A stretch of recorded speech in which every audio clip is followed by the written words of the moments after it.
Hi, നമസ്കാരം. IISER, Indian Institute of Science Education and Research, വളരെ പ്രസിദ്ധമായ ഒരു സ്ഥാപനമാണ്, നല്ലൊരു സ്ഥാപനമാണ് പഠിക്കാൻ. ഇവിടത്തേക്കുള്ള എൻട്രൻസ് എക്സാം അതിൻ്റെ അവസാന തീയതി ഏപ്രിൽ 13 ഇപ്പോൾ അത് ഡിക്ലെയർ ചെയ്തിട്ടുണ്ട്. അടുത്ത ദിവസം അവിടെ പരീക്ഷ എഴുതാൻ പോകുന്ന കുട്ടികൾ ശ്രദ്ധിക്കണം, പരീക്ഷയ്ക്ക് അപേക്ഷ കൊടുക്കണം.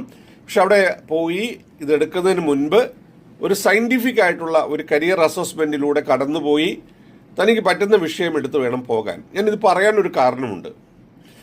ഐസറിൽ അവസാന വർഷം പഠിച്ചുകൊണ്ടിരുന്നൊരു കുട്ടി എൻ്റെ അടുത്ത് അടുത്ത ദിവസം കൗൺസിലിങ്ങിന് വന്നിരുന്നു. ആ കുട്ടി ആകെ ബേണൗട്ടാണ്, പ്രശ്നമാണ്. ആ കുട്ടിക്ക് കെമിസ്ട്രിയാണ് എടുത്തത്, ഓർഗാനിക് കെമിസ്ട്രി ഒന്നും ഇപ്പോൾ പറ്റുന്നില്ല. 5th year last some.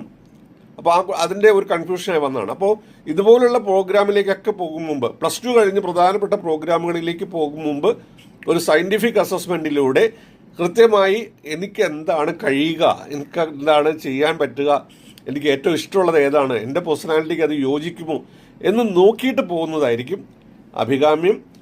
അല്ലെങ്കിൽ പിന്നീട് സമയനഷ്ടം, അതുപോലെ തന്നെ നമ്മുടെ പൈസ നഷ്ടം, അതിനേക്കാൾ ഉപരിയൊക്കെ നമ്മൾ ബേണൗട്ടായി ആകെ പ്രശ്നങ്ങളാകും. അപ്പോൾ ആലോചിക്കുക, ഒരു അസസ്മെൻറ്റ് അവിടെ എടുത്തിട്ട് പോകുന്നത് ഏറ്റവും ഉചിതമായിരിക്കും. താങ്ക്